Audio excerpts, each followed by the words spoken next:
Within hours we received signals from the robots from all over the rest of the planet. Every one of them more than happy to discuss peace terms.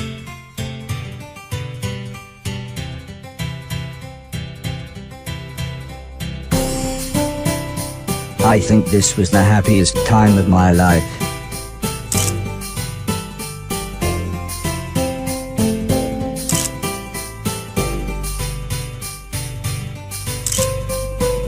Within days, representatives of the surviving robots and humans from all over the world turned up to help organize the formal peace talks.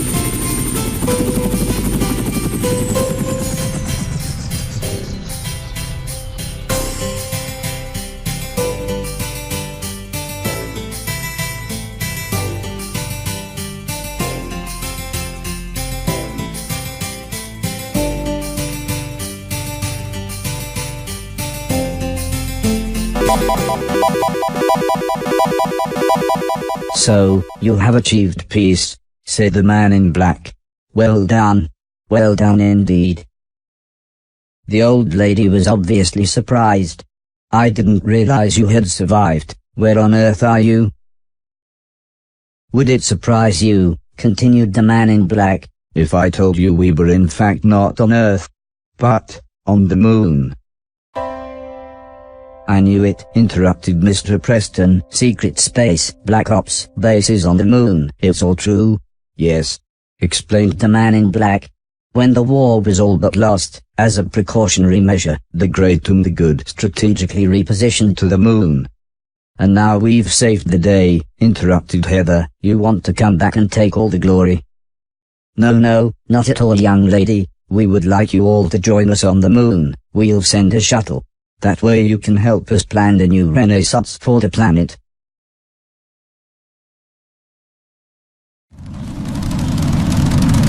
Once we were in the air, and the shuttle was on its automatic course, the pilot came back to the cabin to see how we were doing. Everyone agreed they were okay, although Mr. Preston was surprised that a secret government spaceship was, as he put it, a piece of junk. "Watch your mouth, kid, or you'll find yourself floating home," said the pilot. "Sorry, I always wanted to say that." Suddenly his expression changed, as he was interrupted by a loud alarm. "Everyone buckle up," he shouted as he ran back to the cockpit. "A fuel line has ruptured, things are going to get a bit hairy." Alice was deep in prayer, while Sim tried to explain the crash position to Heather, the old lady and everyone else. Not that Mr. Logan was listening as he jumped to his feet and attempted to extinguish a fire with his jacket. "Barry," said Mr. Preston with a terrified look on his face, "if we don't make it out of this, I want you to know something. I took the money." Mr. Silton looked incredibly angry as Mr. Preston went on to explain how he had double-crossed their associates and taken the money from the post office robbery. "What?" asked Mr. Silton. "You told me you'd lost it." "I told them we'd lost it. They beat you up trying to get it back. What did you even spend it on?" "Drugs," said Mr. Preston with a shrug. This made Mr. Silton start to shout uncontrollably about the stolen money, and Mr. Preston being a thief, when, for some reason, Mr. Preston said, "Yeah, and you're a proper c***," which just made Mr. Silton even more angry. It was soon obvious things were not going to get any better, so I ran to the cockpit. I could barely get out the words, "Can I help?" before the pilot said, "Open the airlock, run along the wing to the underside, open panel 322, take the extinguisher and put the fires out." I was shocked how calm he was, but he just smiled and saluted.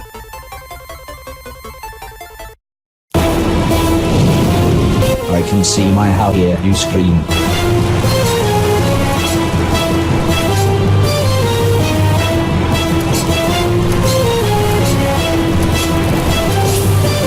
Wow, the Earth really is flat.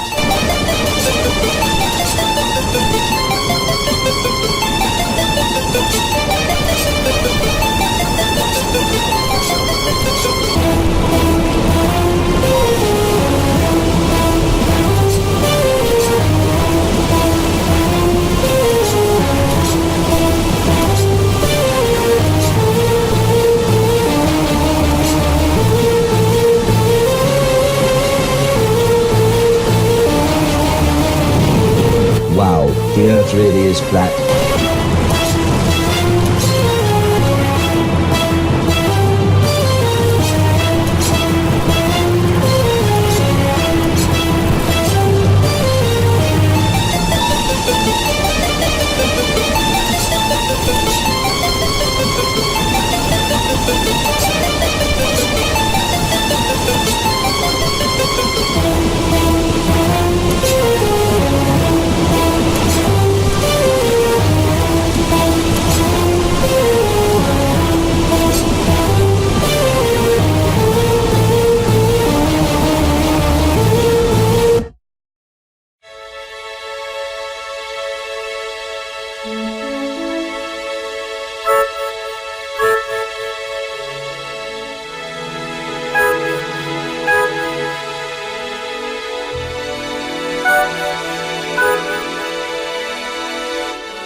After everyone had regained their composure, and I was sure we were safe, I suddenly became aware that we were actually on the moon. It was as amazing as you would imagine.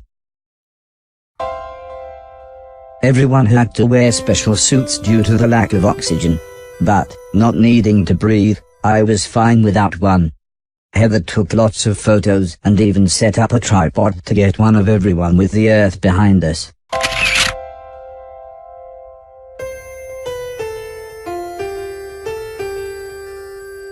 Soon though, the pilot explained that we had crashed just outside of the base, and, as his radio was damaged, we would have to find our own way inside. "Don't worry," said the old lady, "we know someone who's very good at finding ways inside."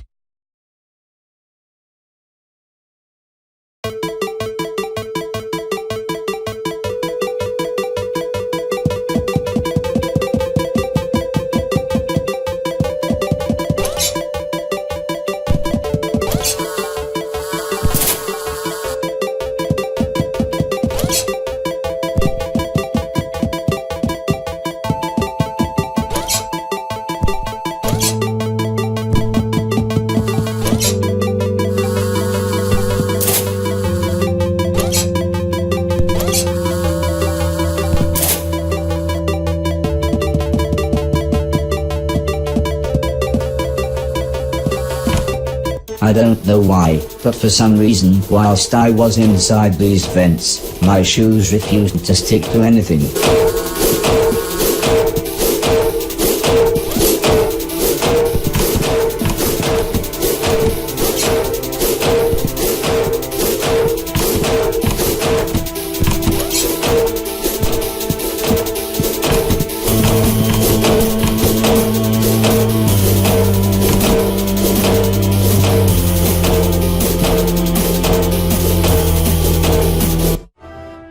We were warmly greeted by the man in black and his friends.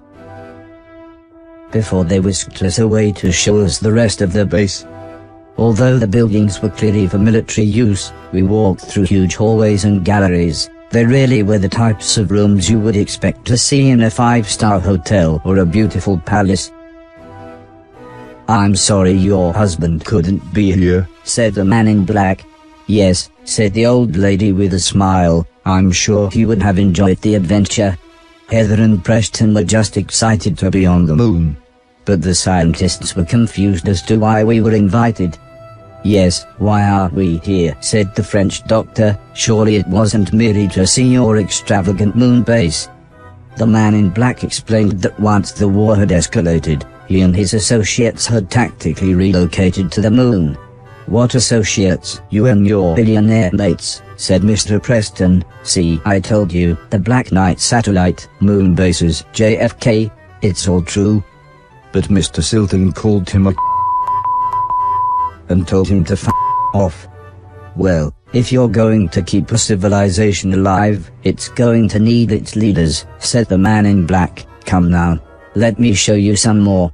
We walked along tall metal gantries and through to another cavernous gallery. Its classical architecture made it look like some kind of grand museum. The man in black explained that when they had landed on the moon, they had crashed even worse than we did, and that they lost many valuable passengers. He was quiet for a moment, then he composed himself and continued. He explained that the only other shuttles they had were the one we arrived in and the small automated rocket that took their irradiated material out into space. Sim was impressed. "So, nuclear-powered then?" he said with a knowing smile. "Yes indeed," replied the man in black as he explained that the entire base was capable of containing a small country. Mr. Deck was also clearly impressed and said, "I don't suppose you need a butler?" "Well, we used to have servant robots," said the man in black as he turned to me. He explained that.